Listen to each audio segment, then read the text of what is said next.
तर राष्ट्रवादी एकत्रीकरणासंदर्भात अजित पवार यांनी तब्बल 14 बैठका घेतल्या होत्या अशी ही माहिती समोर आलेली आहे। अशातच आता पवार कुटुंबियांचे निकटवर्ती असलेल्या किरण गुजर यांनी देखील मोठा दावा केलाय। पवार कुटुंब एकत्र यावं ही अजितदादांची शेवटची इच्छा होती असं गुजर म्हणतात। काही माहिती जरी आली तरी पवार फॅमिली फक्त आता दुःखात आहे आणि त्याच्यामुळे दुःख सोडून कोण बैठक करत बसले ते तर संपू द्या। भाजपा आमदार किशोर जोरगेवार यांनी सुनेत्रा पवार यांच्या शपथविधीवर प्रतिक्रिया दिली आहे।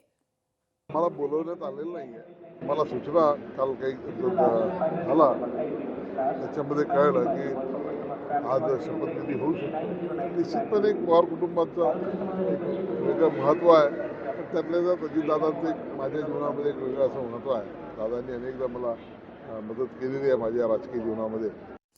विरोधी पक्ष नेतेपदावरून सामनातून भाजपवर टीका करण्यात आली आहे। पाहूया आपण। महाराष्ट्रासारख्या राज्यातही दोनही सभागृहात विरोधी पक्षनेता नाही। सरकार पक्षाचा संसदीय लोकशाहीवरचा हा माजोडेपणा आहे। भविष्यात विरोधी पक्षनेताच राहू नये याकरता नव्या कायद्याची तरतूद सुरू केली आहे। आमदार खासदारांच्या संख्येचा आकडा काढून विरोधी पक्षनेतेपद द्यायचं की नाही ते कायद्यानं ठरवणार।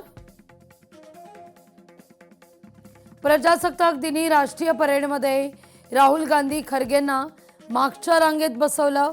अनेक मुद्दे सामनातून उपस्थित केले जात आहेत। राजपथावर फडकलेला तिरंगा देखील या भूमिकेमुळे संतप्त झाला असेल।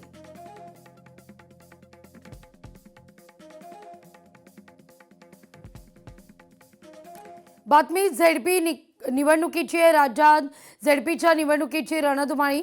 कराडमध्ये उपमुख्यमंत्री शिंदेंच्या 2 प्रचार सभा होणार आहेत। दुपारी 2 वाजता उमरस तर 3 वाजता तांबवे या ठिकाणी सभा असेल। काँग्रेस आता झेडपी निवडणुकीच्या कामाला लागली आहे। कराडमध्ये काँग्रेसच्या उमेदवारांच्या प्रचाराला सुरुवात होणार आहे। संध्याकाळी 6 वाजता प्रमुख नेत्यांच्या उपस्थितीत प्रचार सुरू होईल। कोल्हापूरमध्ये महायुतीच्या नेत्यांची आज बैठक आहे। बैठकीत महापौर आणि उपमहापौर निवडीवर चर्चा होईल। प्रकाश आंबेडकर, चंद्रकांत पाटील या बैठकीकरता उपस्थित असतील।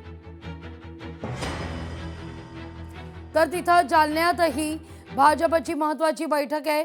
बैठकीत महापौर आणि उपमहापौर निवडीची चर्चा होणार आहे। बबनराव लोणीकर, कैलास गोरंट्याल या बैठकीकरता उपस्थित असतील।